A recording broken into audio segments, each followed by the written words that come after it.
ভগবানের সেবার জনম হচ্ছে এই মানব জনম, কিন্তু এই জনম পেয়ে আমরা কি করছি? দিন গেল মিছে কাজে, রাত্রি গেল নিদ্রে, নাভো জিনু রাধা কৃষ্ণের চরণার বৃন্দে। আমরা এই দুঃখ বিফলে এই মানব জনম যাই দিনে দিনে, কিন্তু ভেবে দেখুন একদিন চলে যেতে হবে। আপনি টাকা পয়সা সঞ্চয় করছেন, সঞ্চয় করে ব্যাংকে রাখছেন, ব্যাংকের জিনিস ব্যাংকেই থাকবে। আপনি বাড়ি গাড়ি করছেন, ওখানকার জিনিস ওখানেই থাকবে, কিন্তু আপনি চলে যাবেন।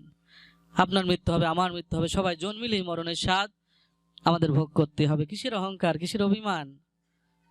আপনি টাকা পয়সা মনে করছেন আমি টাকা পয়সার মালিক, আমি টাকার অহংকার করছি, অভিমান করছি, লাভ নেই। কারণ তখনকার দিনে লালাবাবু জগৎ শেঠের মতো অত বড় ধনী ব্যক্তি তখনকার দিনে ছিল না। তারাও বুঝতে পেরেছেন যে একমাত্র ভগবানের শ্রীচরণই একমাত্র গতি। তারাও শেষ পর্যন্ত ভগবানের চরণে আত্মসমর্পণ করেছিলেন। আর আমরা 2 টাকার মালিক হই না, অর্থ ঐশ্বর্য 2 ভরি স্বর্ণের মালিক হই, আমাদের অহংকার যায় না যে আমরা কি হয়ে গেলাম। কিন্তু ভেবে দেখুন জন্মের সময় আপনি কি নিয়ে এসেছেন, আবার কি নিয়ে যাবেন। এই যে আপনি হরিকথা শ্রবণ করছেন, ভগবানের কথা শ্রবণ করছেন, তো এই হরিকথা ভগবানের কথা শ্রবণ করছেন, এটি আপনার জীবনের পরম পূর্ণতা, আপনার জীবনের সঙ্গী হবে, শেষের দিনের আপনার জীবনে পাথেয় হয়ে থাকবে।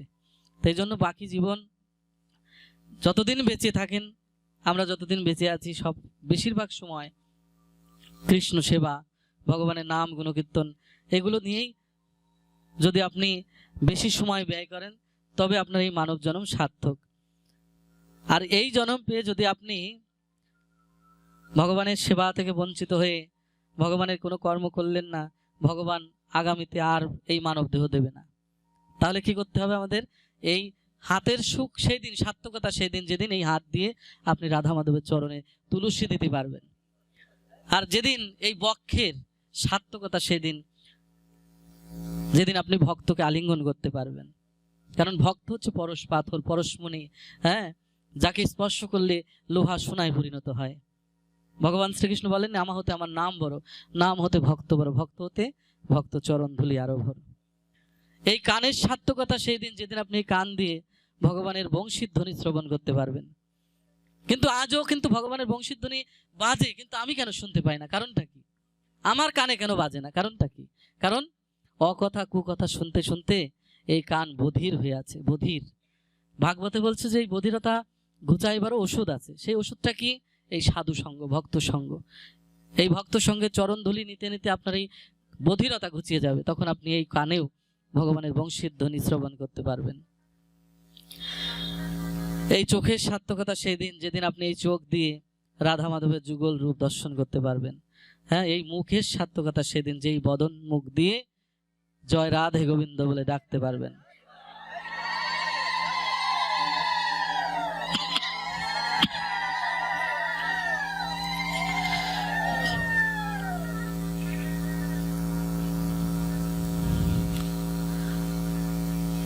তো অতি দুর্লভ এই মনুষ্য জন্ম আমরা লাভ করেছি ভগবানের সেবার জন্য। এই জন্মটা, তো এই জন্ম পেয়ে যদি আপনি এই কাজে না লাগান, ভগবানের সেবায় যদি না লাগান, তাহলে ভগবান কিন্তু আর এই মানব দেহ দেবে না কখনো। পশু পাখি কীট পতঙ্গ, বৃক্ষ তরুলতা জন্ম দিয়ে দেবে, তখন আরো বেশি দুঃখ। এখন মনে করছেন 10 জন আছে, আত্মীয় পরিজন আছে, আমার কিসের ভয়? কিন্তু মৃত্যুর সময় সাথী কেউ হয় বলুন? স্বামী মৃত্যু হয়ে গেলে স্ত্রী কি বলে যায় শ্মশানে গিয়ে 2 রাত থেকে আসি, এতকাল সংসার করলাম, এতকাল আমি সংসারে থাকলাম, আমার স্বামীর সাথে থাকলাম, একসাথে ঘর করলাম, কিন্তু আমি যে আমার স্বামী মারা গেছে আমি গিয়ে 2 রাত থেকে আসি? থাকে বলুন? সেদিন আপনাকে একা যেতে হবে, একাই আপনার জীবনে যেতে হবে। সেদিন সাথী হবে কি জানেন? আপনার গলায় যে তুলসী মালা নিচ্ছেন, এই তুলসী মালাটা দিয়ে দেয়। দেখেন, স্বর্ণের পুঁথি যদি থাকে ওটা রেখে দেয়। তাহলে এই তুলসী মালাটা যদি নাও পরা থাকে, মৃত ব্যক্তিকে দেখবেন আশেপাশে যারা আপনাদের মতো শুদ্ধ কৃষ্ণ ভক্ত আছেন, তারা কি করেন? এই শুদ্ধ কৃষ্ণ ভক্ত এসে যখন মৃতদেহকে দর্শন করেন, তখন আপনারা বলবেন যে দেখো এর গলায় তুলসী মালা নেই, একটা তুলসী মালা দিয়ে দাও। ওর ললাটে তিলক নেই, একটু তিলক পরিয়ে দাও। শেষের দিনের সম্বল শুধু একমাত্র এই তুলসী দেবী। তুলসী দেবীকে যদি আপনি জীবদ্দশায় যদি সেবা করেন, তুলসী তুলসী বৃন্দাবন, তুমি তুলসী নারায়ণ, তোমার শিরে ঢালি জল অন্তিম কালে দিও স্থান। নাও যদি বলতে পারেন, আপনি তুলসী দেবী নম বললেও হবে। আপনি জীবদ্দশায় যদি তুলসী দেবীকে সেবা করেন, আপনার মৃত্যুর পর যেমন তুলসী দেবী রাধারানী গোবিন্দের প্রেম সম্বন্ধ আদান প্রদান করতেন, তা আপনি জীবদ্দশায় যদি তুলসী দেবীকে সেবা করেন, আপনার সাথেও রাধা গোবিন্দের সম্বন্ধ স্থাপন হয়ে যাবে। তাই সুন্দর অনন্ত শাশ্বত সনাতন প্রেমময় পুরুষ হচ্ছে আমার অনাদিরাদি গোবিন্দ শ্যাম সুন্দর। হ্যাঁ, প্রেমিক তিনি, ওনার নামই প্রেম।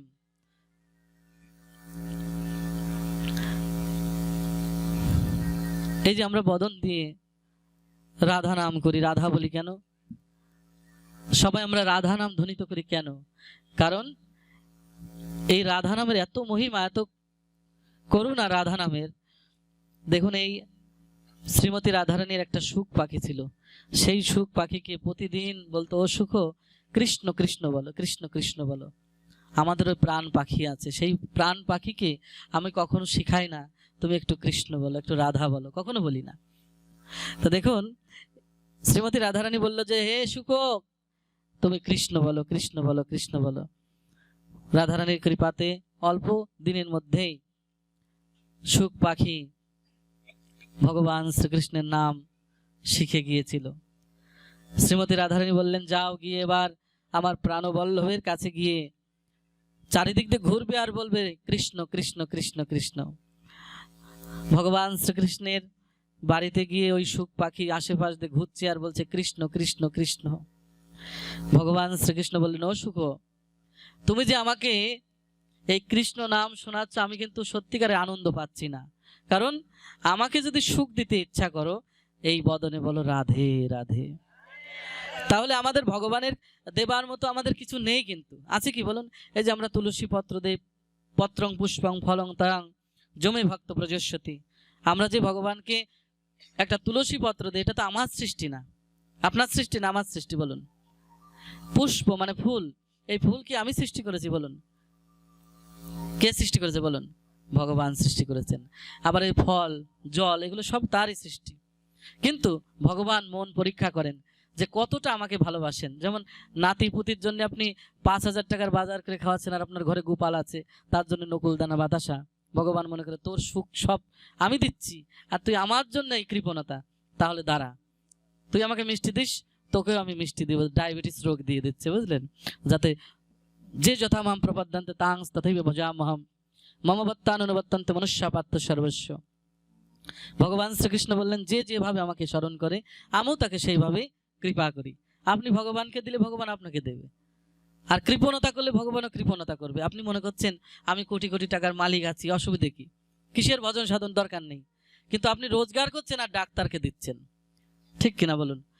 আপনি সারা জীবন ভরে অর্থ উপার্জন করার জন্য দেহ ক্রয় করছেন, আবার সেই দেহকে রক্ষা করার জন্য বৃদ্ধকালে ওই টাকা ব্যাংকেতে তুলে নিয়ে চেন্নাই যাচ্ছেন, ভেলোর যাচ্ছেন, ব্যাঙ্গালোর যাচ্ছেন। কেন? কারণ রোগ চিকিৎসা মুক্তির জন্যে। হ্যাঁ, রোগ মুক্তির জন্য আপনি যাচ্ছেন। তাহলে লাভটা হলো কি? আর বাকি জীবন যদি আপনি 10টা সংসারের কাজের মধ্যে যদি একটা কাজ রাখেন, যে আমি এই 10টা কাজের মধ্যে একটা কাজ হচ্ছে আমি একটা সময় নির্ধারণ করব, সেই সময় আমি গোবিন্দ ভজন করব, সেই সময় আমি ভগবানের নাম গুণকীর্তন করব, তাহলে আপনার জীবন সার্থক হবে। কারণ এই দিন আর কোনোদিন আসবে না। যে আজকে এই ভক্ত সঙ্গ হচ্ছে, ভগবানের নাম গুণকীর্তন আপনি শ্রবণ করছেন, এটা অত সহজ না। এই আসরে বসার যোগ্যতা লাভ করতে গেলে আজকের দিনে আপনি একদিনে কিন্তু এই আসরে বসেননি, বহু বহু জন্মের স্বীকৃতির ফলে আজকে এই ভক্ত সঙ্গে বসতে পেরেছেন। আবার কিছু কিছু মানুষ আছে, ধর এখন পাঠ হচ্ছে না, এখনো যাই চলে বাড়ি, কারণ তাদের সেই কৃপা হয়নি এখনো।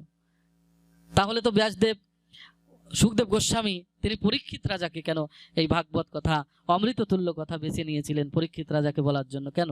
কারণ এত মুনি ঋষি যোগী থাকতে সুখদেব গোস্বামী একমাত্র অনুরাগী কৃষ্ণ ভক্ত হচ্ছে পরীক্ষিত রাজা। তিনি জানতে পেরেছিলেন মৃত্যু সংবাদ, যে আমাকে সপ্ত দিবসে মৃত্যু হবে। আমরাও জানি, কিন্তু সপ্ত দিবসে আমাদের মৃত্যু। শনি, রবি, সোম, মঙ্গল, বুধ, বৃহস্পতি, শুক্র, আমাদেরও মৃত্যু হবে আমরা জানি। কিন্তু তবুও আমরা মরার আগ পর্যন্ত চাওয়া পাওয়া শেষ হয় না। এত চাওয়া, হে এটা করবো, এটা করবো, ওটা করবো, কিন্তু প্রকৃত চাওয়া কি? এই মানব জীবনে প্রকৃত চাওয়া হচ্ছে গোবিন্দের চরণ। হে গোবিন্দ, আমি তোমায় চাই, আর জগতে কিছু চাই না। কিন্তু এই চাওয়াটা আমাদের ভুল। হে গোবিন্দ আমার ছেলেটা যেন ভালো চাকরি করে, হে গোবিন্দ আমার জন্য বাড়ি গাড়ি হয়, হে গোবিন্দ আমার জন্য এটা হয় ওটা, এইসব চাওয়া পাওয়া করি, এই জন্য দুঃখ। বিষয়ের মধ্যে থাকলেই দুঃখ। আর যখনই আপনি মনে করবেন যে হে গোবিন্দ আমি তোমাকে চাই, আর গোবিন্দকে পেলে আপনার সব পাওয়া হবে। কেমন? এক রাজামশাই, তার বহুদিন পর একটা পুত্র সন্তান হয়েছে, সন্তানাদি হয় না, কিন্তু বহু সাধন করতে করতে একটা পুত্র সন্তান জন্ম নিয়েছে।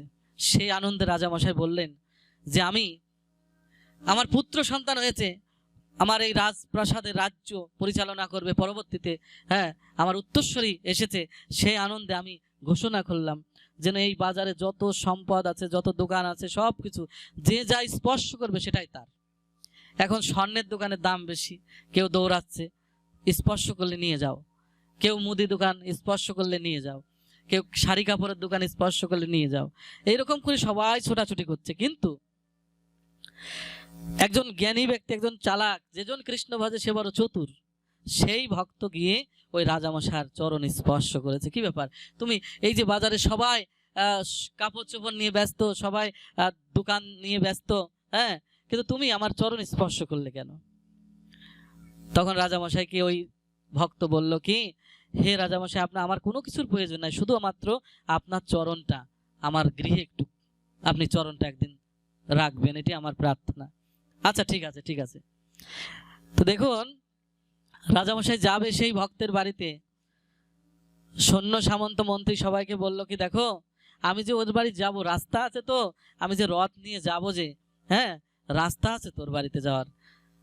খবর নিয়ে দেখলো ওর বাড়িতে কোনো রাস্তা নেই, যাওয়ার আগে একটা খাল আছে, সুন্দর একটা খাল আছে, কোন কাঁচা রাস্তা, বৃষ্টির দিনে যাওয়া যায় না। তো রাজামশাই বললো, যাও আমার বাড়ি থেকে ওর বাড়ি পর্যন্ত রাস্তা করে দাও, আবার ওই ব্রিজটা করে দিও, কারণ আমি তো যাবো তো ওর বাড়িতে, একটা ব্রিজ করে দিও।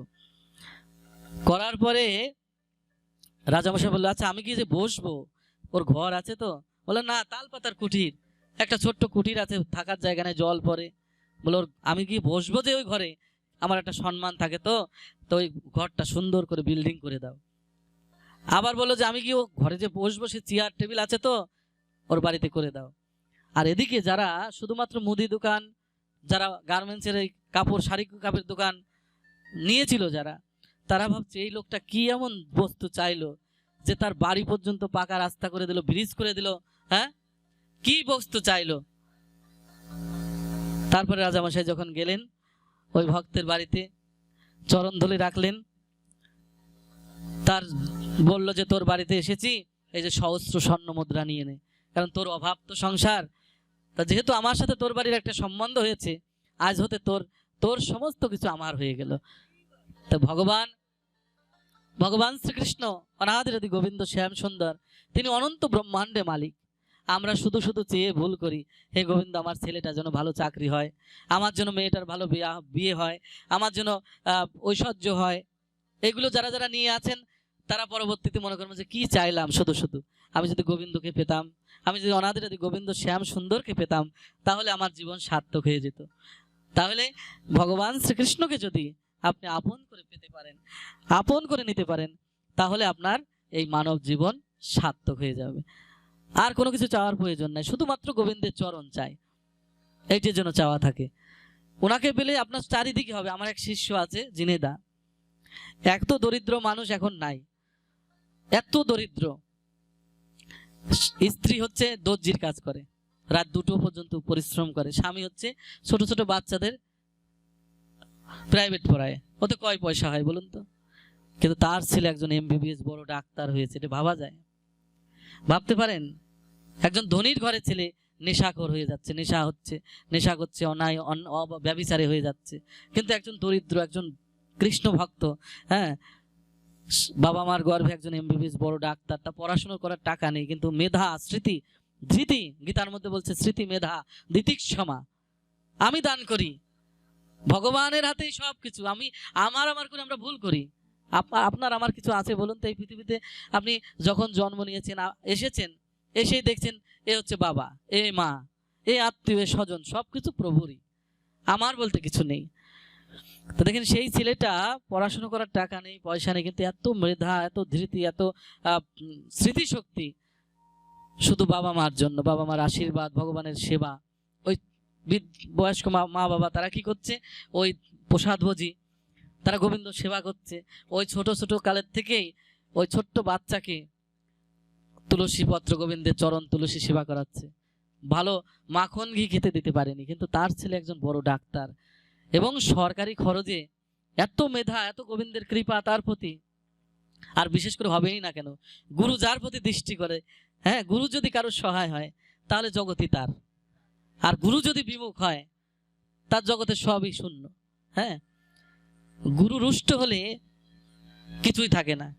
কৃষ্ণ রুষ্ট হলে গুরু রাখিবারে পারে, কিন্তু গুরু রুষ্ট হলে কৃষ্ণ রাখিতে পারে না, কারণ গুরুর মাঝেই তিনি বিরাজমান। গুরু কে? গুরু হচ্ছে ব্রহ্মা বিষ্ণু শিব। দেহটা আলাদা হতে পারে কিন্তু আত্মা জ্যোতির্ময় সত্তা তিনি। হ্যাঁ, গুরু ব্রহ্মা গুরু বিষ্ণু গুরুদেব মহেশ্বর গুরুদেব পরম ব্রহ্ম তস্মৈ শ্রী গুরুবে নমঃ। আপনারা যারা যারা গুরু মন্ত্র নিয়েছেন, গুরুর আশ্রিত হয়েছেন, প্রত্যেক গুরুর চরণে প্রণাম নিবেদন করে একটা কথাই বলতে চাই, গুরুর নির্দেশনা আপনারা পালন করবেন। গুরু যেভাবে বলেছেন যে এইভাবে ভজন সাধন করো, এটা করো, এইভাবে জপ করো, এইভাবে করতে থাকবেন। কারণ আপনি এই সংসারে যত কাজকর্ম করছেন, আপনার আদর ততদিন, যতক্ষণ সংসারে কিছু দিতে পারছেন ততদিন আদর। কিন্তু যখন আপনি হ্যাঁ সংসার থেকে কিছু দিতে পারবেন না, তখন আপনার এই সংসার কেউ ভালোবাসবে না, তখন নিদানের সময় আপনার কিন্তু সব হারালেন। আর যদি আপনি জীবদ্দশায় গোবিন্দের সাথে সম্বন্ধ স্থাপন করতে পারেন, তাহলে আপনার এই জন্ম সার্থক। যেমন একটা কথা বলি, দেখুন, একজন কৃষক, তার বাড়িতে 10 জন পরিবারের সদস্য, কিন্তু সেই সংসার চালাতে পারে না। এক মাঠে কাজ করে সংসার আর চলে না, কিন্তু রাত্রিতে চুরি করে। সংসারের সবার মুখে হাসি ফোটানোর জন্য রাত্রিতে চুরি করে। তা চুরি করতে করতে অনেক জায়গায় ধরা খেয়ে অনেক অনেক লোকজন তাকে মেরে, এমন মার মেরেছে চোখে দেখে না, আবছা আবছা দেখে, হালকা দেখে, এমন মার মেরেছে, একদিন হাত পা অসাড় হয়ে গেছে। হ্যাঁ, তার সংসারে এসে পড়ে আছে, রোজগারের কেউ নেই, ছেলে 2-3টা ছেলে, হ্যাঁ, মেয়ে, সব মিলে পরিবার। কিন্তু দেখুন, ওই বৃদ্ধ বাবা আস্তে আস্তে আস্তে আস্তে আস্তে আস্তে ওই কৃষক ভক্ত আস্তে আস্তে আস্তে আস্তে, চিকিৎসা করার অর্থ নেই, ডাক্তার দেখানোর কোনো টাকা পয়সা নেই, সংসারই চলে না, রোগে শোগে জর্জরিত হয়ে সে মৃত্যুর দিকে ধাবিত হচ্ছে প্রতিটা ক্ষণে ক্ষণে। দেখুন, এই তার 3 ছেলে বিবাহ করেছে, কিন্তু বৃদ্ধ বাবা অসুস্থ, চিকিৎসা দিতে হবে, তাকে সেবা করতে হবে, কিন্তু কেউ খেয়াল নেই, কারোর খেয়াল নেই। ওই বৃদ্ধ বাবাকে কি করে জানেন? এই ভালো ঘর থেকে বের করে, যে অসুস্থ মানুষ, সারা রাত কাশি, হ্যাঁ, সারা রাত ঘুমাতে দেয় না আমাদেরকে, সব 3 ছেলেরা ধরে নিয়ে ওই গোয়াল ঘরের মধ্যে একটা সুন্দর করে খাট পেতে ওখানে শোয়ার ব্যবস্থা করে দিয়েছে। এদিকে অন্নপ্রাশন, হ্যাঁ, বড় ছেলের ছেলে হয়েছে তো অন্নপ্রাশনে আনন্দ ফুর্তি করছে, কিন্তু সারাদিন আনন্দ ফুর্তি করে, আত্মীয় স্বজন নিয়ে খুব আনন্দ ফুর্তি করে, রাত্রি প্রায় 12টা বেজে গেছে, কিন্তু কেউ খেয়ালও করেনি যে ওনাকে একটু করে সেবা দিতে হবে, কেউ খেয়াল করেনি যে ওনাকে একটু জল সেবা দিতে হবে। গভীর রাত্রিতে যখন সবাই ঘুমিয়ে পড়লো, তৃষ্ণা লেগে গেল গলে, হ্যাঁ, তৃষ্ণাতে মনে হচ্ছে কি বসে গিয়ে একটু জল সেবা করব, কিন্তু এই পা আর শক্তি দিচ্ছে না। এই পা বলছে, দেখো ভাই, তোমাকে জীবন ভরে অনেক শক্তি দিলাম, কিন্তু তুমি আমাকে দিয়ে কোনোদিনও ভক্ত সঙ্গ যাওনি, কোনোদিনও তীর্থ পরিভ্রমণ তুমি করনি, আবার আমি আর শক্তি দিতে পারছি না। এই হাত বলছে কি, তুমি আমাকে দিয়ে কখনো কোনোদিনও রাধা গোবিন্দের চরণ সেবা করাওনি, আমি আর শক্তি দিতে পারছি না। এই মুখ বলছে কি, আমি কি বললে সুখী হতাম, কখনো কি কোনোদিন চিন্তা করেছো? আমাকে দিয়ে অকথা, কুকথা, মিথ্যা কথা বলিয়েছো সারা জীবন, কিন্তু আমাকে দিয়ে কখনো, হ্যাঁ, হরে কৃষ্ণ, জয় রাধেশ্যাম, জয় রাধে রাধে কখনো আমাকে দিয়ে বলাওনি। এই জন্য আমি আর শক্তি দিতে পারছি না। চোখ বলছে, ভাই, জীবনে বহু শক্তি দিয়েছিলাম, তুমি যত খারাপ জিনিস দর্শন করেছে, কিন্তু ভগবানের ভক্ত দর্শন করনি, ভগবানের মহাপ্রসাদ দর্শন করনি, ভগবানের সেই যুগল চরণ তুমি কোনোদিন দর্শন করনি, তাই জন্য আর শক্তি দিতে পারছি না। এই মস্তক সেদিন বলছে, দেখো ভাই, জীবন ভরে তুমি অহংকার করে গেলে, কিন্তু কোনোদিনও সাধুগুরু বৈষ্ণবের চরণে তুমি নত হলে না। হ্যাঁ, তো এইভাবে সমস্ত শরীরের সমস্ত ইন্দ্রিয়ের সাথে কথোপকথন হচ্ছে। এর মধ্যে মনে মনে চিন্তা করলো, যাদের সুখের জন্য আজ আমার এই পরিণতি, কারণ আমি সংসারে সবার সুখের জন্য আমার নিজের সুখ বিসর্জন দিয়ে তাদের সুখের জন্য আমি করলাম, কিন্তু তারা তো আজ আমার কেউ খোঁজ নিচ্ছে না, কেউ খবর নিচ্ছে না। তাই কাকে ডাকবো? শুনেছিলাম একদিন, অপি চেৎসু দুরাচার ভজতে মানমান্য ভাগ সাধুরেব সম্মন্তব্য সম্যক ব্যবস্থিত হিসা। অতি দুরাচারী ব্যক্তিও যদি আমাকে স্মরণ করে, হ্যাঁ, ভগবান শ্রীকৃষ্ণ গীতার মধ্যে বললেন, অতি দুরাচারী ব্যক্তিও যদি আমাকে স্মরণ করে, সেও আমার কৃপা লাভে ধন্য হয়। ওই কথা মনে পড়ে ভাবছে আমি কি দিয়ে ডাকবো, আমার তো কিছু নেই। তখন নয়ন জল দিয়ে আকুল ভাবে গোবিন্দকে ডেকেছিল, হে গোবিন্দ, একমাত্র তুমি এই সংসারে আপন, তুমি আমাকে পাঠালে এই পৃথিবীতে এত সুন্দর মানব দেহ দিয়ে, আমি কোনোদিন একদিনের জন্য তোমাকে ভজন করতে পারলাম না, এই বলে আক্ষেপ করে কাঁদছে। এদিকে ভগবান শ্রীকৃষ্ণ আমার প্রেমময় ঠাকুর, তিনি চিন্তা করলেন, আমি এই সংসারে সব সইতে পারি, কিন্তু ভক্তের অশ্রু জল আমি সইতে পারি না। ভগবান শ্রীকৃষ্ণ এক গ্লাস জল নিয়ে এসে বলছে, হে ভক্ত, তুমি সেবা করো। তা যখন ওই গভীর রজনীতে ওই ভক্তকে যখন ভগবান শ্রীকৃষ্ণ এক গ্লাস জল সেবা করালেন, সমস্ত শরীরের রোগ শোক জরা ব্যাধি থেকে মুক্ত হয়ে সে স্বাভাবিক একটা সুন্দর, চোখে যে অন্ধ, চোখে দেখতো না, চোখে কম দেখতো, তাও সে দৃষ্টিশক্তি ফিরে পেল। দৃষ্টিশক্তি ফিরে পেয়ে তাকিয়ে দেখলো ভুবন মোহন রূপ সেই ভগবান শ্রীকৃষ্ণ রাধারানী। এই জন্য শাস্ত্রে বলছে কি করিতে ভবে এলে রাধা কৃষ্ণ না ভজিলে, কি করিতে ভবে এলে রাধা কৃষ্ণ না ভজিলে, সাধের জনম যায় রে অকারণ, ওরে মন আমার জয় রাধা মাধব, জয় রাধা মাধব বল, ওরে মন আমার জয় রাধা মাধব বল।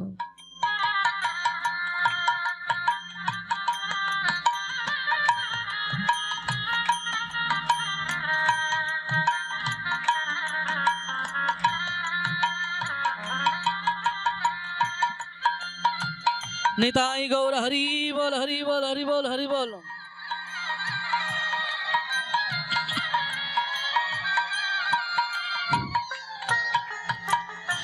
কি করিতে ভবে এলে রাধা কৃষ্ণ না ভজিলে, কি করিতে ভবে এলে রাধা কৃষ্ণ না ভজিলে, সাধের জনম যায় রে অকারণ, ওরে মন আমার জয় রাধা মাধব, জয় রাধা মাধব।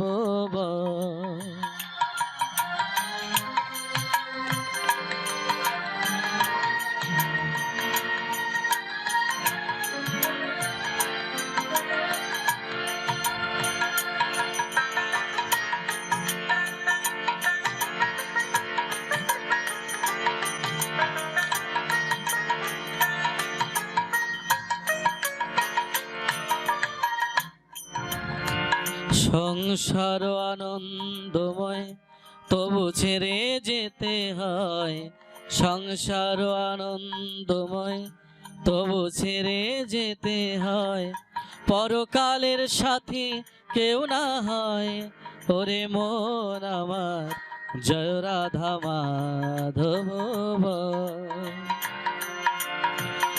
জয় রাধা মাধব, ওরে মন আমার জয় রাধা মাধব।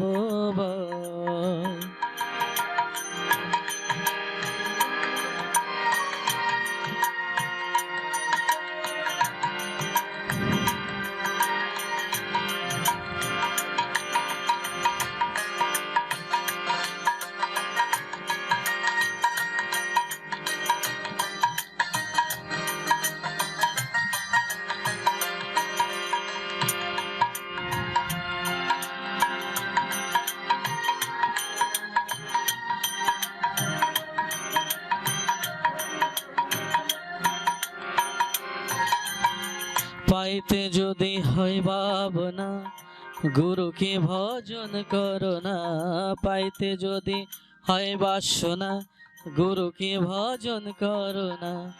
রাধা কৃষ্ণের দেহ বিরাজমান, ওরে মন আমার জয় রাধা মাধব বল। জয় রাধা মাধব বল। জয় রাধা মাধব বল। জয় রাধা মাধব বল। জয় জয় শ্রীনিতাই গৌর সীতানাথ প্রীতি প্রেমানন্দে হরি হরি বল। এটা সাউন্ডটা একটু বাড়িয়ে দিতে বলো তো। জয় রাধেশ্যাম হরি বল। আপনাদের কি কষ্ট হচ্ছে? অনেক রাত্রি হয়ে গেছে, হ্যাঁ? কষ্ট হচ্ছে না তো? ভগবানের কথাই সুখ। এই যে আজকে করছেন না, ভগবানের নাম শ্রবণ করছেন তো, আত্মশুদ্ধি হবে, আত্মস্নান হয়ে যাবে। আপনি গঙ্গা সাগরে স্নান করলে দেহ শুদ্ধ হয় ঠিকই, কিন্তু মন শুদ্ধ কোনোদিন হয় না। আপনি যতই গঙ্গা জলে ডুব দেন, ওতে লাভ হবে না। তাহলে যদি গঙ্গা সাগরে ডুব দিলেই যদি মুক্তি হতো, তাহলে গঙ্গায় যে মাছগুলো আছে না, ওইগুলো আগে মুক্ত হয়ে ভগবত ধাম প্রাপ্ত হয়ে যেত। এই জন্য আচার্য শঙ্কর বলছেন, কুরুতে গঙ্গা সাগর গমনম ব্রত পরিপালনম অথবা দানম প্রেম বিহীন সর্বমনেন মুক্তি ন ভবতি জন্ম শতেন ভজ গোবিন্দাং ভজ গোবিন্দাং ভজ গোবিন্দাং মূঢ়মতে। আচার্য শঙ্কর বললেন, যতই তুমি তীর্থ ভ্রমণ করো, যতই তুমি ব্রত পরিপালন করো, যতই তুমি ভক্ত সঙ্গ করো, কিন্তু তোমার যদি প্রেম ভক্তি না হয়, যদি প্রেম, আত্মস্নান করতে গেলে কৃষ্ণ নামে স্নান করতে হয়। তো আপনারা আজকে এই দুর্লভ মানব জন্ম পেয়েছি, আমরা সবাই মিলে আমরা ভগবানের নাম আস্বাদন করব, আমরা আত্মস্নান করব। যেমন একটা কথা বলি, বিশ্বাস ভক্তি আমাদের নেই, বিশ্বাস ভক্তি নেই। আমি যে মালা জপ করছি, বিশ্বাস নেই যে এই মালা জপ করলে কৃষ্ণ প্রাপ্তি হয়, আমি এই মালা জপ করলে ভগবানের সান্নিধ্য লাভ হয়। দেখুন, ওই জপ করার দরকার, করছি, হরিনামের মালা নেওয়ার দরকার, নিচ্ছি, কিন্তু বিশ্বাস ভক্তি নেই, প্রেম নেই যে হে গোবিন্দ কবে কবে যাব তোমার সেই ধামে, হ্যাঁ, কবে তোমার কৃপা লাভে ধন্য হব, হ্যাঁ, এই চিন্তা ভাবনা কারণ নেই। তা দেখুন, এই আত্মস্নান যখন আপনার হবে, হ্যাঁ, তাহলে আপনার সত্যিকার অর্থে, যেমন আপনি এই দেহকে যতই আপনি যত্ন করুন না কেন, কিন্তু এই দেহ আপনাকে ত্যাগ করতেই হবে। কবিগুরু রবীন্দ্রনাথ ঠাকুর বললেন, মরিতে চাহি না আমি সুন্দর ভুবনে। কেউ কি মরতে চাই বলুন তো? চাই বলুন, কথা বলুন। কেউ মরতে চায় না, কিন্তু তবুও যেতে হয়। সংসার আনন্দময়, তবু ছেড়ে যেতে হয়। হ্যাঁ, কোথায় যাবেন বলুন তো? আপনি যদি সিঙ্গাপুর যেতে চান, সিঙ্গাপুরে যেয়ে কোথায় উঠবেন, কোথায় যাবেন, আগে থেকে প্রস্তুতি নেয় না মানুষ? হ্যাঁ, ভিসা পাসপোর্ট করতে হবে, এয়ারপোর্টে যেতে হবে, হ্যাঁ, ওখানে যে কোথায় থাকবো তারও ব্যবস্থা করে তারপর রওনা দিতে হয়। কিন্তু আমাদের এই জীবনে আমাদের মৃত্যু হবে অনিবার্য, এটা জানি, আমরা সবাই জানি মৃত্যু অনিবার্য, জন্মিলেই মরণের স্বাদ আমাদের ভোগ করতেই হবে। কিন্তু জানার পরেও কোথায় যাব, হ্যাঁ, গিয়ে কোথায় থাকবো, এই সব চিন্তা ভাবনা আমরা করছি না। ভেবে দেখুন, এই জীবদ্দশায় ভগবানের সাথে সম্বন্ধ স্থাপন করতে হয়। ভগবানের পাবেন কোথায় আর স্থাপন করবেন কি করে? ভগবানের সাথে সম্বন্ধ স্থাপন করবেন কি করে বলুন তো? হ্যাঁ, সদ্গুরুর আশ্রিত হয়ে গুরু প্রদত্ত মন্ত্র জপ ধ্যান করতে করতে, হ্যাঁ, ভগবানের সাথে সান্নিধ্য স্থাপন, ভগবানের সাথে সম্বন্ধ স্থাপন হয়ে যায়। আবার সম্বন্ধ স্থাপন হয় কি করলে? একাদশী ব্রত পালন করলে। আপনি যদি ভক্ত সঙ্গ করেন, এটাও ভগবানের সাথে আর একটা সম্বন্ধ স্থাপন হয়, কারণ ভক্ত ভক্তদের সাথে একটা আলাদা সম্বন্ধ হয়ে যায়। তা দেখুন, এই আমরা যে তিলক পরি, দেখেন ভগবান কোথায় থাকেন? কোন মন্দিরে থাকেন বলুন তো দেখি? আমরা যে তিলক পরি, দেখুন নজরুল ইসলামের একটা গানে আছে, অন্তরে তুমি আছো চিরদিনই, ওগো অন্তরজামী, বাহিরে বৃথায় যত খুঁজি তাই পাইনে তোমারে আমি। অন্তরের দেব, হৃদয়ের দেবতা রয়েছে প্রাণে, মন যেন তাহা নিহত জানে। তিনি আপনার মধ্যে আছে। সর্বং খলিদং ব্রহ্ম, হ্যাঁ, বাসুদেব বহু জন্ম নামান্তে জ্ঞানমান মাম প্রপদ্যতে, বাসুদেব সর্বমেতি সমহাত্মা সুদুর্লভ।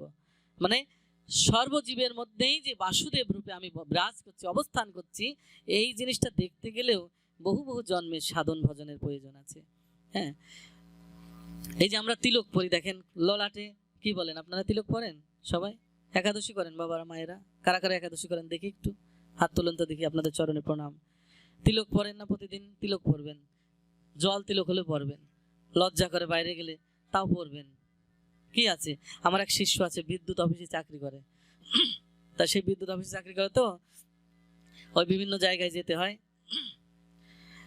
তো এই রাত্রিতে সারাদিন তিলক পরে না, রাত্রিতে বাসায় ফিরে স্নান করে তারপর তিলক মালা পরে খাওয়া দাওয়া করে ঘুমিয়ে পড়ে। আমি জিজ্ঞেস করলাম, মানুষ সারাদিন তিলক পরে আর তুই রাত্রিতে কেন পড়িস? তা বলছে, গুরুদেব সারাদিন আমি যে এই বিদ্যুৎ বিলে চাকরি করি তো সমস্ত বাড়ি বাড়ি ঘুরি, কিন্তু মুখে আমার কৃষ্ণ নাম আছে। তখন যদি মৃত্যু হয় আমার ভয় নাই, কারণ মৃত্যু নাই, মৃত্যু হলে তখন ভয় নাই। এই জন্য গীতার মধ্যে ভগবান শ্রীকৃষ্ণ বললেন, ইয়াং ইয়াং বাপি স্মরণ ভাবম তেজন্তান্তে কলেবরম তম তমে বৈতিকন্তে সদা তৎ ভাব ভাবিত। মৃত্যুকালে জীব যে ভাবলে প্রাণ ত্যাগ করে সেই ভাবই প্রাপ্ত হয়। আমি যদি কৃষ্ণ কৃষ্ণ চিন্তা করতে করতে আমার মৃত্যু হয়, আমি কৃষ্ণ ধামে যাব, অসুবিধে কি? যেমন শ্রীমতী রাধারানীও বললেন ললিতা বিশাখাকে, যে জানিস এই কৃষ্ণ নাম নিয়ে, কৃষ্ণ বিরহ নিয়ে আমি যমুনায় প্রাণ বিসর্জন দেব। ললিতা বিশাখা বলছেন, দেখ রে সখী, তুই যে প্রাণ বিসর্জন দিবি, ওই যে কৃষ্ণ নাম নিয়ে অনুরাগ নিয়ে মরলে তো আবার তোর জন্মের পরে আবার সে কৃষ্ণ বিরহ থেকে যাবে। এই যে আপনারা যে একদিনে কিন্তু এই ভাগবত সঙ্গ করতে পারেন না, বহু বহু জন্মের স্বীকৃতি আছে বিধায় এই জন্মে এসেও আপনারা নিত্য নিত্য ভক্ত সঙ্গ করতে পারছেন। দেখুন এই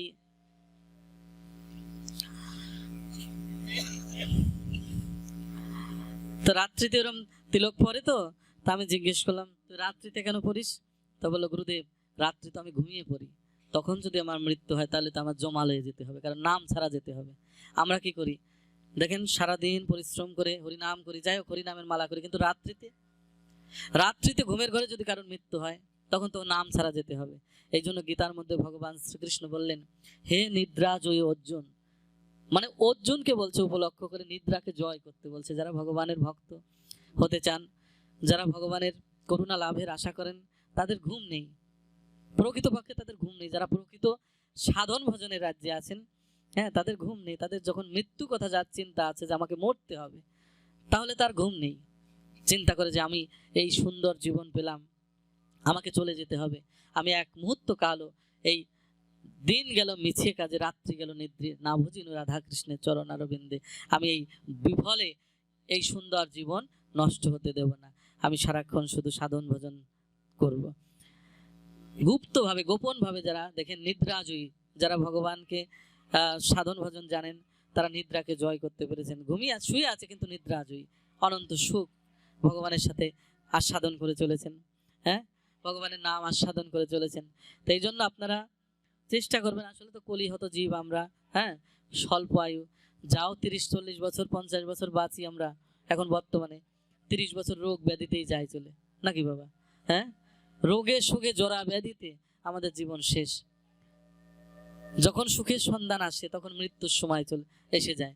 আপনি সারা জীবন পরিশ্রম করে টাকা পয়সা রোজগার করলেন, যে একটা বিল্ডিং করলেন, কিন্তু যখন আপনার সুখের সময়, আপনি যখন আপনার স্ত্রী পুত্র আপনার চাকরি পেয়ে গেল, হ্যাঁ, অথবা বিদেশে গেল, আপনার সুখের সময় দেখেন যে আপনার মৃত্যুর সময় এসে গেছে।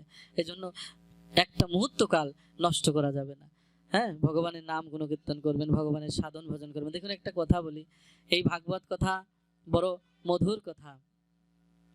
সারা জীবন গোবিন্দ ভজন করেননি, কিন্তু অজ্ঞাতভাবে অজ্ঞানভাবেও যদি আপনি ভগবানের নাম কোনো সময় করতে পারেন, বাৎসল্য প্রেমেও ভগবানকে ভালোবাসা যায়, হ্যাঁ, তাহলে দেখবেন আপনার গোবিন্দের কৃপা লাভ হয়ে যাবে আপনার প্রতি। দেখেন একটা মিষ্টির দোকানদার, আমাদের মনে করেন একজন ঘোষ মশাই আছে, তা সেই ঘোষ মশাই কি করে, সারাদিন ওই মিষ্টিতে শুধু ভেজাল দেয়, আর দোকানের নামও দিয়েছে কৃপণের মিষ্টির দোকান। আপনার গর্ভে যদি কোনো কৃষ্ণ ভক্তের জন্ম হয়, দেখবেন আপনার সেই সন্তানের দ্বারাইও আপনার মঙ্গল হবে। কারণ একটা ধূপকাঠি যখন আপনার এই ঘরে জ্বালাবেন, ওই ধূপের গন্ধ পাপি তাপি হোক আর পুণ্যবান হোক, সবার নাকেই তো যায়, নাকি? হ্যাঁ, তো তদ্রূপভাবে আপনার এই গৃহে যদি একজনও কৃষ্ণ ভক্ত থাকে, একজন গোবিন্দ ভক্ত থাকে, দেখবেন তার দ্বারাই আপনাদের সবার কিন্তু কৃষ্ণ প্রেম ভক্তি লাভ হয়ে যাবে।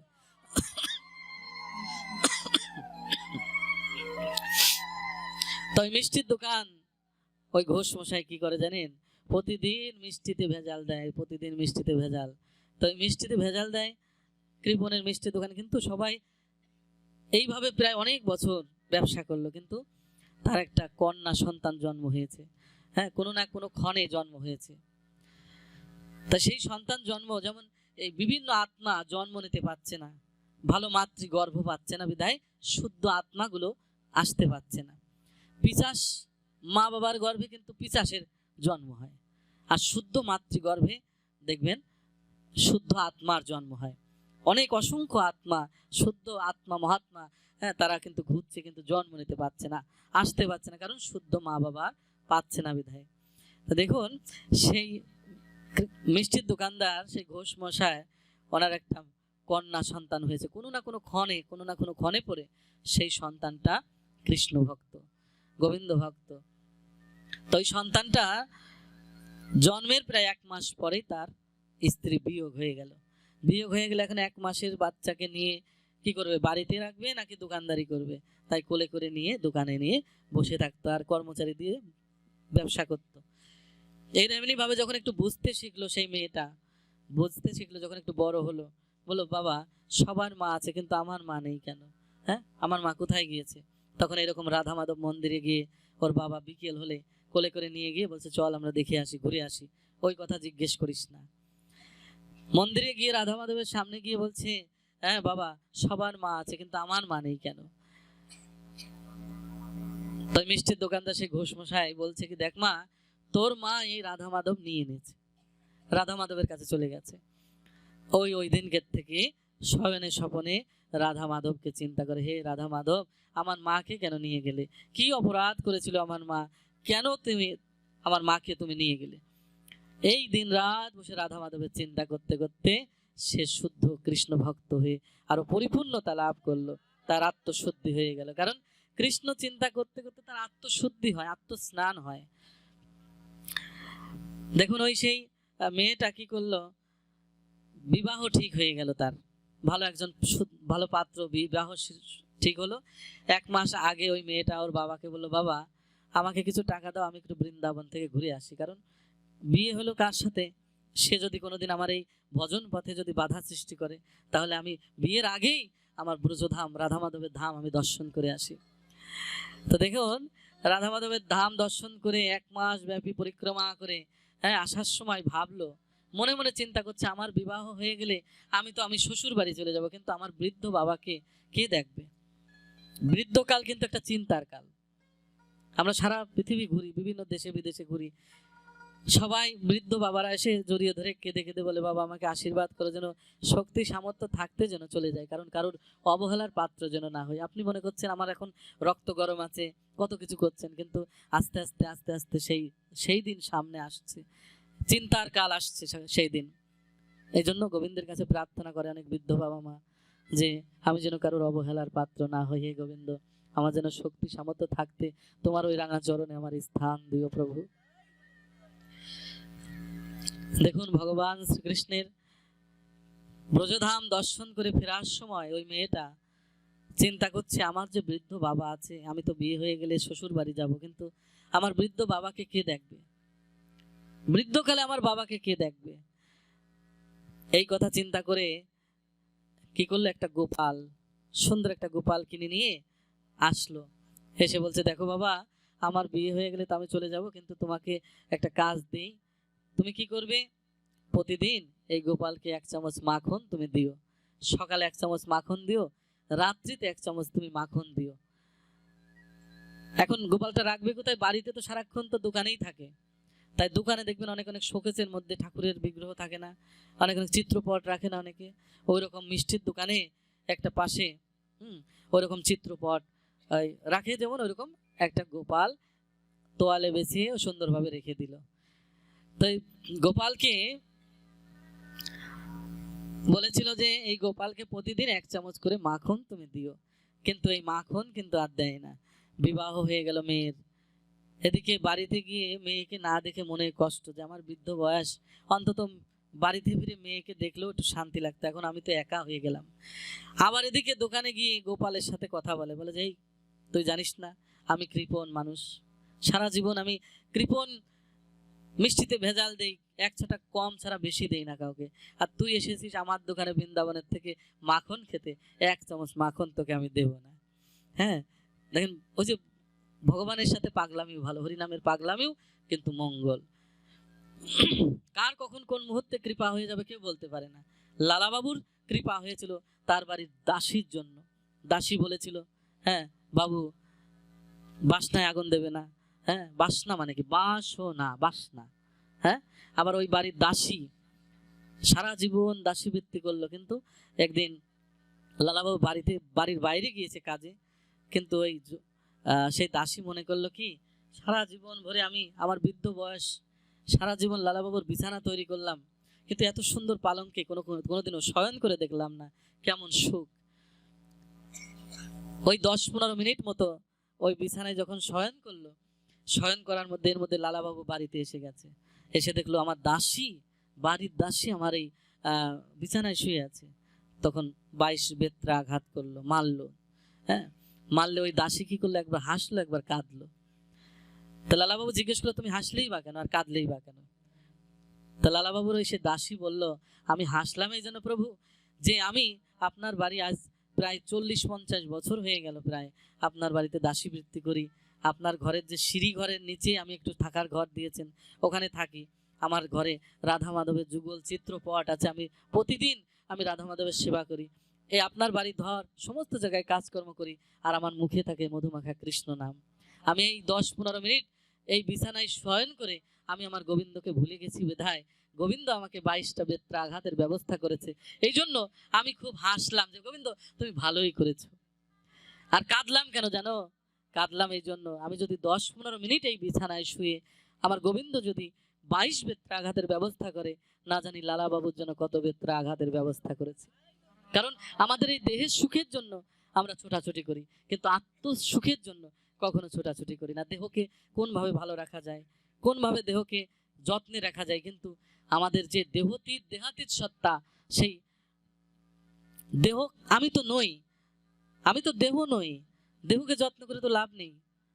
আপনার আত্মাকে যে খাবার দিতে হবে, ভালো মন্দ খেলে দেহ পুষ্টি হয়, আর ভালো ভালো কৃষ্ণ নাম করলে আত্মতৃপ্তি হয়। হ্যাঁ, তো দেখুন এই লালাবাবুর তখন চৈতন্য উদয় হলো, কি বলিস? হ্যাঁ, ওই যে চৈতন্য উদয় হয়ে গেল। আবার দেখেন জগৎ শেঠ, যে লালাবাবুর সাথে সবচেয়ে বড় শত্রু ছিল, সেই জগৎ শেঠের কিন্তু চৈতন্য উদয় হলো একমাত্র লালাবাবুর করুণায়, লালাবাবুর সঙ্গ পেয়ে। কিভাবে? যখন গুরুদেবের কাছে মন্ত্র নিতে গিয়েছিল এই লালাবাবু, তখন গুরুদেব বলেছিল জগতে সবার বাড়ি ভিক্ষা করে আসো, কারণ তুমি তো অনেক জমিদার, তোমার তো অর্থ ঐশ্বর্যের অভাব নাই, কিন্তু তোমার ভিক্ষা করতে হবে কেন? কারণ ভিক্ষা করলে তোমার অহংকার দূরীভূত হয়। কবিগুরু রবীন্দ্রনাথ ঠাকুরও বলেছিলেন, আমার মাথা নত করে দাও হে তোমার চরণ ধুলার তলে, সকল অহংকার হে না ডুবাও চোখের জলে। অহংকার করার কিছু নেই আমাদের। হ্যাঁ, লালাবাবু যখন সবার বাড়ি ভিক্ষা করলো, কিন্তু জগৎ শেঠের বাড়ি যায়নি। গুরুদেব হচ্ছে সিদ্ধ মহাপুরুষ, তিনি ধ্যানস্থ অবস্থায় বললেন, হে লালা, হ্যাঁ তুমি সব বাড়ি ভিক্ষা করেছো, কিন্তু একটা বাড়িতে যাও নেই, তুমি ওই বাড়িতে ভিক্ষা করে আসতে পারলে তবে তোমাকে কৃষ্ণ মন্ত্র দান করব আমি। কি করলো? সেই এক টুকরো কাপড় পরে ভিক্ষার ঝুলি হাতে নিয়ে জগৎ শেঠের বাড়িতে গিয়ে বলল, আমাকে ভিক্ষা দাও। দ্বারে গিয়ে বললো, তো দাঁড়িরা বললো, না ভিক্ষা দেবো কেন, আমি গুরু মন্ত্র নেব, আমাকে ভিক্ষা দিতে হবে। তারা অনেক চাউল ডাউল নিয়ে এসে অন্য মানুষগুলো ওই লালাবাবুর যখন চাউল দিতে গিয়েছিল, ভিক্ষা দিতে গিয়েছিল, লালাবাবু বললো, না আমি তোমাদের মালিকের কাছ থেকে ভিক্ষা নেব, জগৎ শেঠের কাছ থেকে ভিক্ষা নিতে চাই। এই কথা যখন জগৎ শেঠ শ্রবণ করলো, কি এত বড় ভিখারি যে আমার কাছ থেকে ভিক্ষা নেবে, যাই দেখে আসি। যখন এসে দেখলো যে তুমি কে, বলছে আমি লালা, তোমার পরম শত্রু। না না তুমি লালা হতে পারো না। বলছে না তোমার লালা আমি। তুমি আর এই বেশ কেন? বলছে ভাই আমরা যতই রাজ্য সুখ ভোগ করি না কেন, আমরা যতই ধন ঐশ্বর্যের মালিক হই না কেন, মৃত্যুর সময় শুধুমাত্র একমাত্র মধুমাখা কৃষ্ণ নাম ছাড়া গতি নাই, গতি নাই। এই কথা শ্রবণ করে জগৎ শেঠের মধ্যে চৈতন্য উদয় হয়ে গেল। তখন জগৎ শেঠ বলল, ভাই ওই অর্ধেক কাপড়টা আমাকে দিতে পারিস? অর্ধেক কাপড়টা দুজনে, একটা কাপড় টুকরো টুকরো করে, দুই টুকরো করে দুজনে পরে গুরুদেবের আশ্রিত হয়েছিল। হ্যাঁ, তাহলে কখন কার কোন মুহূর্তে চৈতন্য উদয় হবে আমরা কেউ বলতে পারি না। তাই বসে বসে দিন রাত ওই গোপালকে বলছে যে, হে গোপাল, তুমি বৃন্দাবন থেকে এসেছো, হ্যাঁ, তোমাকে আমি এক চামচ মাখন আমি দেব না। হ্যাঁ, এরকম বলতে বলতে বলতে বলতে সারাক্ষণ তো কাস্টমার থাকে না, সব সময় গোপালের সাথে ওই কথা বলে, তোকে এক চামচও মাখন দেব না। এই বলতে বলতে দেখবেন, আপনি যদি বাদাম ব্যবসায়ী হন, রাত্রি সারাদিন ভরে বাদাম বাদাম বলতে বলতে রাত্রিতে ঘুমের ঘরেও কিন্তু আপনার ওই বাদাম বাদামই আসে নাকি? যারা শুদ্ধ কৃষ্ণ ভক্ত, যারা আপনারা এসেছেন, এই যে সাধু বাবাজি এসেছেন, এই যে যত সব ভক্তবৃন্দ এসেছেন, দেখবেন আপনারা স্বপ্নে দেখেন কি, হয়তো ফুল চয়ন করছেন, হয়তো কোনো ভক্ত সঙ্গে যাচ্ছেন। কিন্তু যারা ব্যবসায়ী, টাকা পয়সা, তারা ওই টাকার স্বপ্ন দেখে, কারণ দিন ভরে যা অভ্যাস করবেন, ওই রাত্রিতে ঘুমের ঘরেও কিন্তু আপনার ওইটাই আসবে। তো দিন রাত ওই গোপাল গোপাল করে, তো রাত্রিতে ঘুমের ঘরে ওই গোপাল একদিন গোপাল গোপাল করছে যে, এই গোপাল তোকে মাখন দেবো না। ওই দিন দোকানে গিয়ে বলছে, ও আজকাল ঘুমের ঘরে তুমি আমার বাড়িতে যাওয়া শুরু করছো? হ্যাঁ, এতদিন তো দোকানে ছিলে, কিন্তু এই আজকে রাত্রি তুমি আমার বাড়িতে পর্যন্ত গিয়েছো তুমি মাখন খাওয়ার জন্য, এক চামচ মাখন আমি দিচ্ছি না। ঠিক তার পরের দিন দোকান খুলে দেখতে পেল যে দোকানের পিছনে বেড়াটা একটু কাটা, কোনো না কোনো চোর ঢুকেছে। কিন্তু এমন চোর, দেখেন একটা দই ভাণ্ড যদি আপনি বিক্রি করেন, আগের দিন দধি ভাণ্ড ভালো করে পেতে রাখতে হয় না, জাল দিয়ে সুন্দর করে তৈরি করে পরের দিন বিক্রি করার জন্য। ওই মাখনও তাই, মাখন ওই রকম ভাণ্ড ভাণ্ড করে সাজিয়ে 10টা ভাণ্ড ওই শোকেসের মধ্যে সাজিয়ে রেখেছে। তো সকালবেলা গিয়ে দেখে কি, ওই 10টা ভাণ্ডর থেকে অর্ধেক অর্ধেক ওই মাখন নেই। হ্যাঁ, নিচেই পড়া আছে। কি ব্যাপার, নিশ্চয়ই কোনো চোর ঢুকেছিল। তো কেমন চোর? চোর ঢুকলে সব মাখন নিয়ে যাবে, কিন্তু এই একটু একটু করে মাখন সমস্ত ভাণ্ড নষ্ট করে দিয়েছে, কেমন চোর? হ্যাঁ, নিশ্চয়ই কালকে আবার আসবে। রাত্রিতে পাহারা দিতে লাগলো। যখনই পাহারা দিতে লাগলো, পাহারা দিলে দেখলো রাত 12টার পরে কে যেন দোকানের মধ্যে কিছু খাচ্ছে। হ্যাঁ, তাড়াতাড়ি করে দরজাটা খুললো। দরজা খোলার পরে দেখতে পেলো একটা ছোট্ট বালক, যেন রাজপুত্র। হ্যাঁ, স্বর্ণ অলঙ্কারে সুশোভিত সারা অঙ্গ।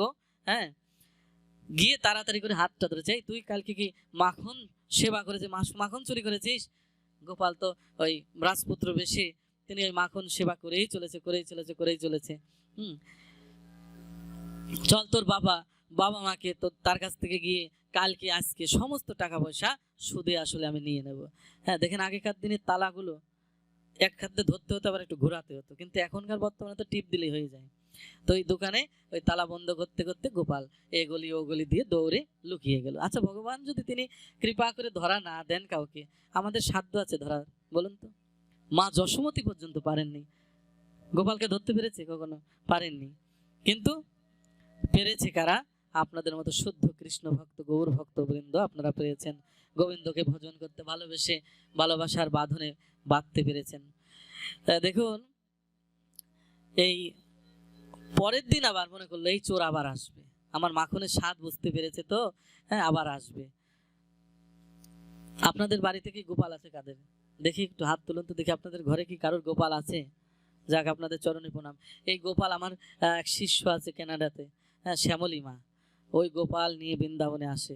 আবার বিভিন্ন জায়গায় ওই বাংলাদেশে যখন আসলে ঝড় বৃষ্টির মধ্যে যদি কখনো পড়ে যায়, ঝড় বৃষ্টি হচ্ছে, বজ্রপাত হচ্ছে, ওই আসন থেকে নিয়ে কোলের মধ্যে নিয়ে ঘুমিয়ে পড়ে, বলছে আমার ছোট্ট গোপাল ভয় পাচ্ছে। আচ্ছা, যিনি অভয় চরণ আরবিন্দের, হ্যাঁ, তার কি ভয় থাকে? কিন্তু ভয় আছে কাদের কাছে?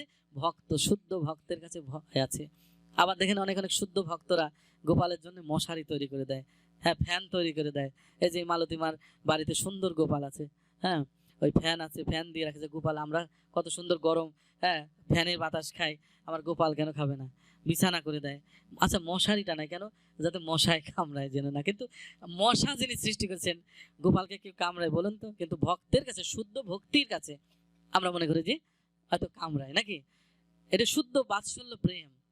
কিন্তু ওই শ্যামলী মা দেখেন একদিন অসুস্থ হয়ে হসপিটালে ভর্তি, 2-3 দিন সেবা হয় না গোপালের। হসপিটালে তার গোপাল নিয়ে যাওয়া যায় না, যায় কি? রাত্রিতে স্বপ্নে দেখছে গোপাল এসে মাথার কাছে ওই বাঁশি দিয়ে এরকম মাথার উপর দিয়ে হাত দিয়ে বুলিয়ে দিচ্ছে। তখন আমার কাছে ফোন দিয়ে বলছে, বাবা আজকে দেখলাম কেন, আমি পরের দিনই সুস্থ হয়ে বাড়িতে ফিরে আসলাম। তা আমি বললাম যে তুমি সারা জীবন যে গোবিন্দকে ভালোবেসেছো, সবাই তোমাকে এই সংসারে ফাঁকি দেবে, কিন্তু অনাদিরাদি গোবিন্দ তোমাকে কোনোদিন ফাঁকি দেবে না। জয় জয় শ্রীনিতাই গৌর সীতানাথ প্রীতি প্রেমানন্দে। হরি হরি বল মন, হরি বল হরি বল।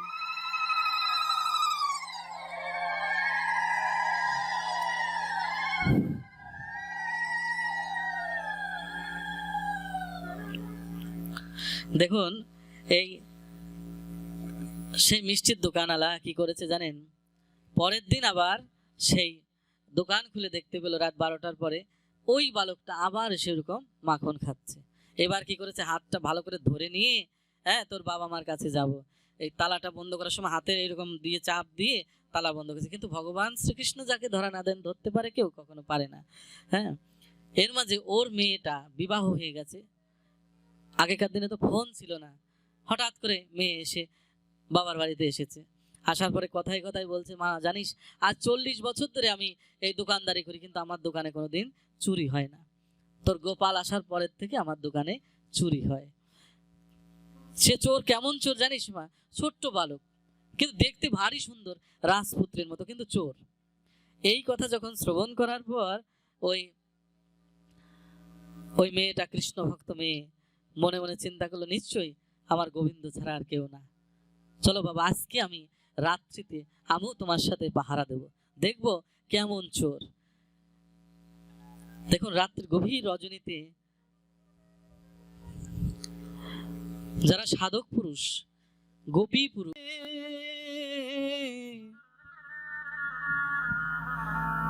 জনম গেল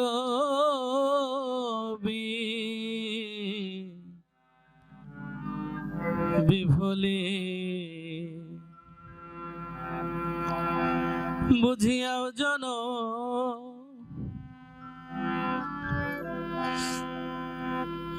বিফলে গেল। ও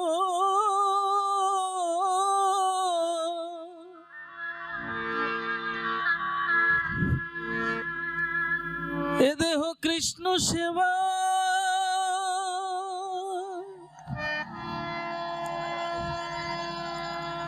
না লাগিল গো, ও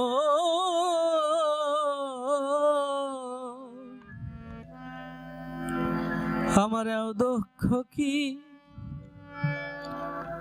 যাবে মরিলে, জনম গেল বিফলে।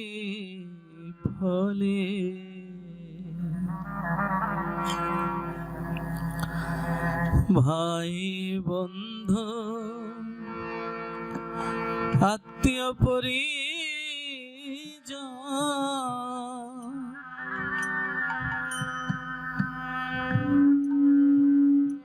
তারা হলো না আপন রে, আত্মীয় স্বজন। ভাই বন্ধু আত্মীয় পরিজন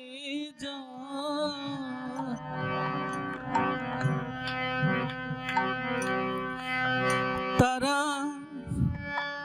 হলো না আপন ওরে, আত্মীয় স্বজন।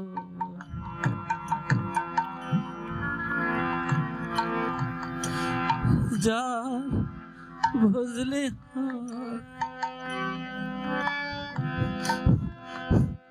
পরম শান্তি,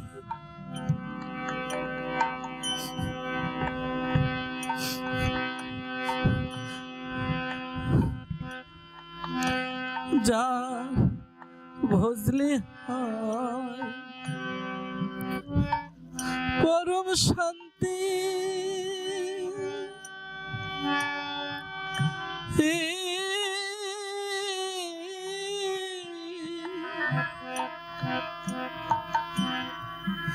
জীবের ঘুচে যায় মোহ ভ্রান্তি গো,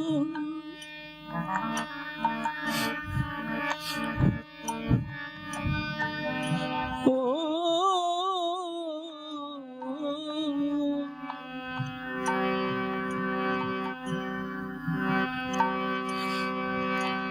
তারে ভজলাম না দুই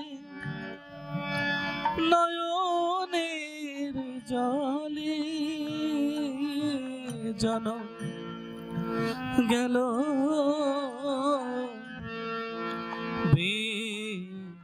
বিফলে।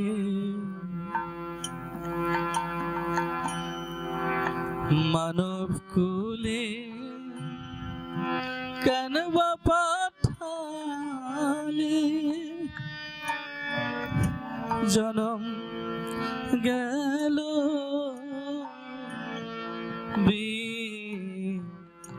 বিফলে।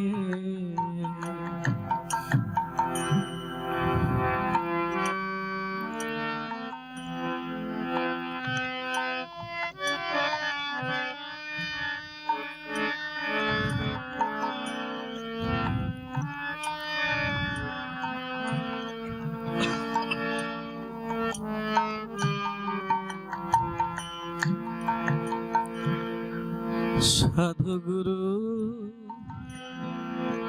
চরণ ধত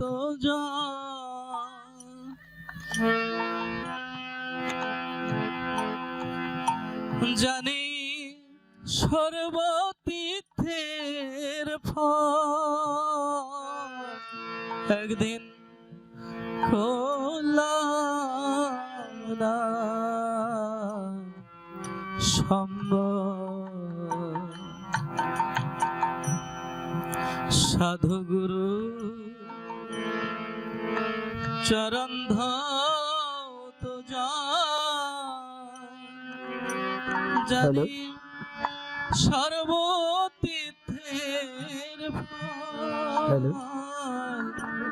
একদিন করলাম হরি বল হরি বল হরি না সম্ভব। কি হবে আমার শেষের গতি, কি হবে আমার শেষের গতি, যেদিন উড়াল দেবে হরি বল হরি প্রাণ পাখি দয়া, সেদিন কি হবে আমার শেষের গতি, যেদিন উড়াল নিতাই উড়াল দিবে আমার বল হরি বল হরি বল। আমার এই প্রাণ প্রাণ পাখি, সেদিন কি হবে আমার শেষের গতি, যেদিন আত্মীয় স্বজন হরি বল শেষের বিদায় দেবে,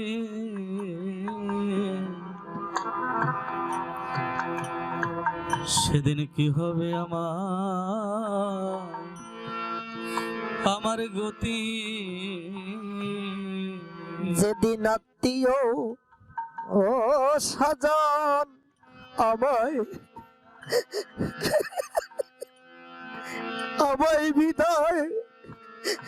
বিদায় দিবে, কি হবে আমার এই শেষে গতি, যেদিন আত্মীয় স্বজন নিতাই গৌর হরি বল, আত্মীয় স্বজন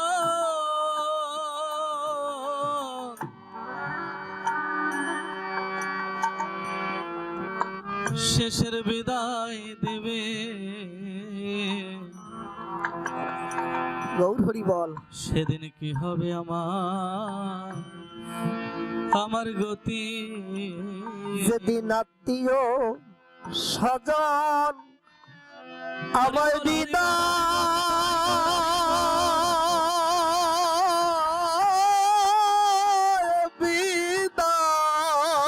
দিবে,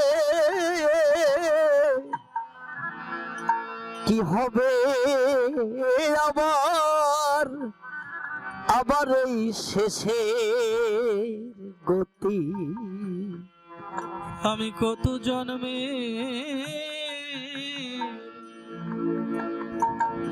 অপরাধী দয়া, কি হবে আমার শেষের গতি। আমি কত জনমে, আমি কত জনমে, কত জনমে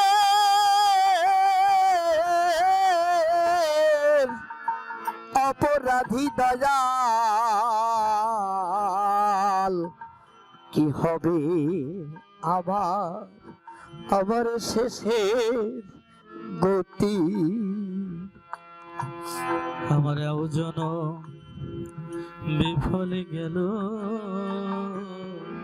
হরি বল। আয়োজন ও বিফলে গেল, এমন সাধে মানব জন জনম কি বিফলে গেল। এমন সাধের মানব মানব জনম আমার, এন জনম আমার বিফলে গেল।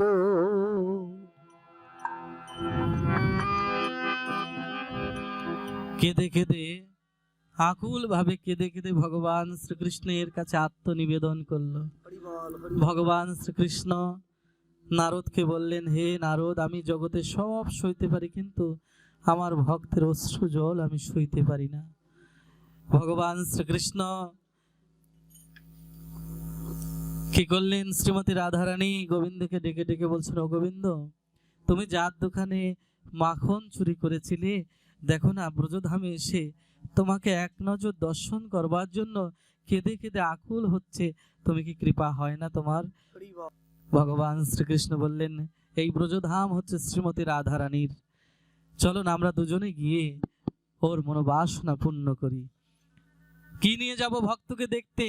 এই সংসারে দেখেন ভক্তের যেমন ভগবান ছাড়া এই জগতে কেউ নেই, ভগবানেরও ভক্ত ছাড়া এই সংসারে কেউ নেই। দেখেন এই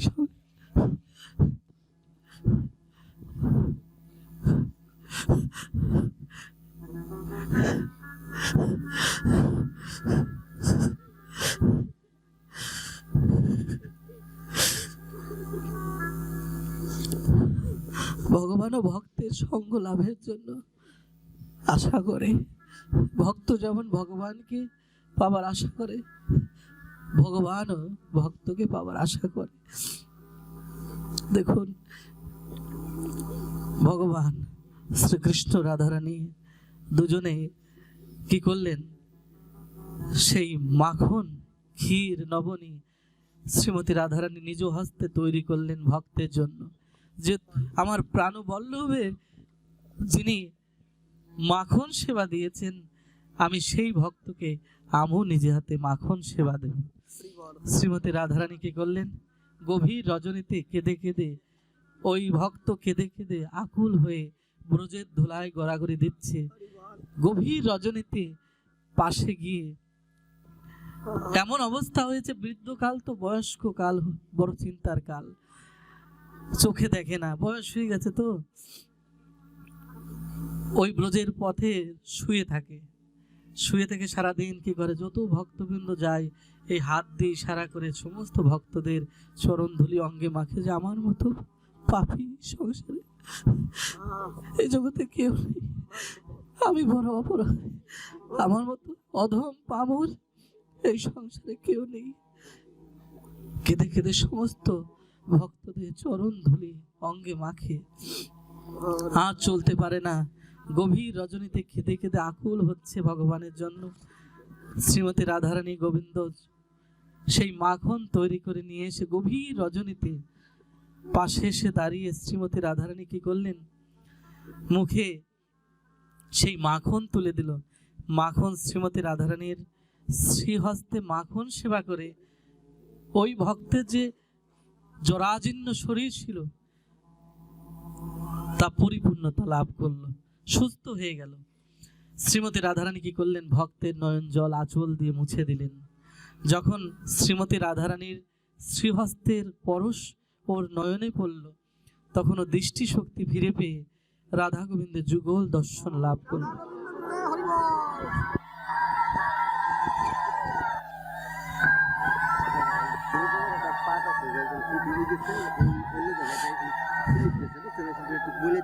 তৃষিত নয়ন, কৃষ্ণ কৃপাসু নয়ন ভগবান শ্রীকৃষ্ণ রাধারানীর দর্শন লাভে ধন্য হলো।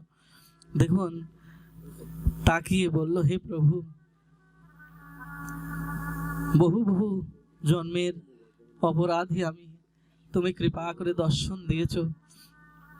আমার মনে বড় বাসনা, আমি যার জন্য আজ তোমার দর্শন পেলাম, আমার মেয়েকেও, আমার কন্যাকেও তুমি রাধা গোবিন্দ তুমি যুগল দর্শন দিয়ে ধন্য করো। কি করলো, বলল, প্রভু আজ হোক কাল হোক আমার তো মৃত্যু অনিবার্য, আজ হোক কাল হোক চলে যেতেই হবে। দেখুন, যেমন আছে এই পৃথিবী তেমনই ঠিক রবে সুন্দর, পৃথিবী ছেড়ে একদিন চলে যেতে হবে। এই মৃত্যু ভাবনা যার আছে তার আর কোনো চিন্তা নেই, তার শুধু চিন্তা কৃষ্ণ চিন্তা, কবে প্রভু, কবে দর্শন পাবো, কবে তুমি দেখা দিয়ে আমাকে ধন্য করবে। দেখুন, ওই ভক্ত কি করলো, শ্রীমতী রাধারানী গোবিন্দের কাছে প্রার্থনা জানালো, হে প্রভু আমাকে আশীর্বাদ করো এবং আমি যেন তোমার ওই যুগল চরণে মাথা রেখে আমি দেহ ত্যাগ করতে চাই।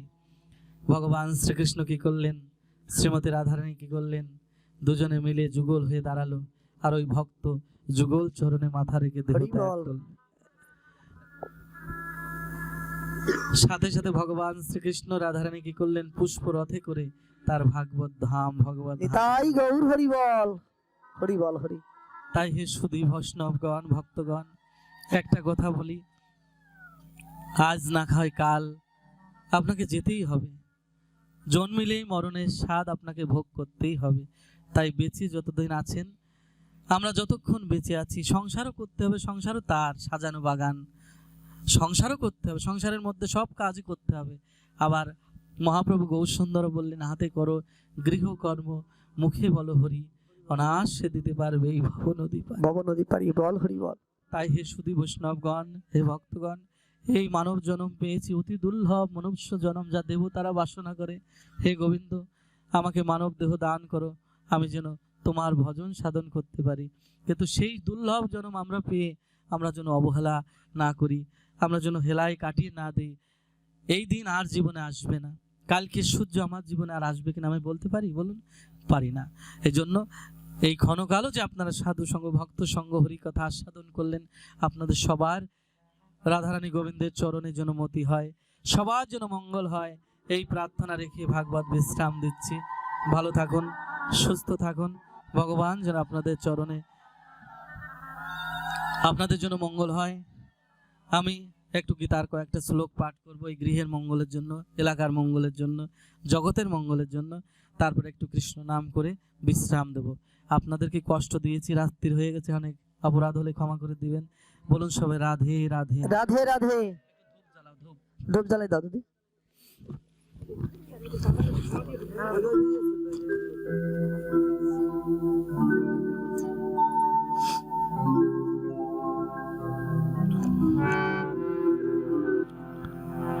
ওম মুখং করতি বাচলম পঙ্গুং লঙ্ঘয়তি গিরিম यत्कृपातमहं वन्दे परमानन्दमाधवम्। ॐ यदा यदा हि धर्मस्य ग्लानिर्भवति भारत अभ्युत्थानमधर्मस्य तदात्मनं सृजाम्यहम्। परित्रणाय साधूनां विनाशाय च दुष्कृतां धर्म संस्थापनार्थाय संभवामि जुगे जुगे। ओम सर्वधर्मान् परित्याज्य मामेकं स्मरणं व्रज अहं तं सर्वपापेभ्यः मोक्षयिष्यामि मा शुच। ओम गीता मात श्री भगवान वाच गीता मृदं पत्तो गीता मे शर्मात्मं गीता मे गणमतृंग गीता मे गणवाभ्यं गीता मे चत्तम स्थानं गीता मे परमं पदं गीता मे परमं गुज्जं गीता मे परमं गुरु गीताश्रयं तिष्ठामि गीता मे परमं गृहं गीताज्ञानं समाश्रितं त्रिलोकीं पल्यामहं गीता मे परमा विद्या ब्रह्मरूपण संशय आत्ममात्रा श्राणित्वमनिर्वाच्य पदात्मिका गीता नमनि वक्ष्यामि गुज्जानि स्न पाण्डव কীর্তনাথ সর্ব পাপানি বিলাঞ্জন্তি তৎক্ষণাৎ। সবাই জোর হাত করে বলুন ওম, জোর দিয়ে বলুন ওম। গঙ্গা গীতা গীতা সাবিত্রী সাবিত্রী সীতা সীতা সত্যা সত্তা পতিব্রতা প্রতিব্রতা ব্রহ্মাবলী ব্রহ্মাবলী ব্রহ্মবিদ্যা ব্রহ্মবিদ্যা ত্রিসন্ধ্যা ত্রিসন্ধ্যা ভক্তিগেহিনী ভক্তিগেহিনী আর্ধমাত্রা অর্ধমাত্রা চিদানন্দা চিদানন্দ ভবগ্নি ভবগ্নি ভ্রান্তিনাশিনী ভ্রান্তিনাশিনী বেদত্রয়ী বেদত্রয়ী পরানন্দা পরানন্দ তথার্থ তথার্থ জ্ঞানমঞ্জনী জ্ঞানমঞ্জরি এতেত্বানি এতত্ত্বানি জপে নিত্যম জাতুনিত্যং নরণীশ্বর নরস্বরং মানস মানস জ্ঞান সিদ্ধি জ্ঞানসিদ্ধি লভে নিত্যম লবনিত্যং তথান্তে তথান্তে পরমং পদম পরমপদম ওম নমো ওম নমো ভগবতে ভগবতে বাসুদেবায় বাসুদেবায় ওম নমো ওম নমো ভগবতে ভগবতে বাসুদেবায় বাসুদেবায় ওম নমো ভগবতে বাসুদেবায়। দেবায়। আপনাদের চরণে একটা নিবেদন করছি, আগামী মঙ্গলবারে হচ্ছে দোল উৎসব, বুধবারে গীতা যজ্ঞ, পরে 2 দিন নাম যজ্ঞ, তারপর দিন লীলা কীর্তন ভোগরাগ। আপনাদের সবার নিমন্ত্রণ আমার ওখানে। আমার বললে ভুল, গোবিন্দের দামে আছে এই উৎসব, বাৎসরিক উৎসব হয়। আপনাদের সবার নিমন্ত্রণ রইল। আর আপনারা সবাই তো সেবা অধিকারী, আপনারাও কিছু অংশগ্রহণ করতে পারেন। আপনারা যাই হোক দক্ষিণা দান করেন। আর আপনারা বলেন আমার সাথে সাথে বলুন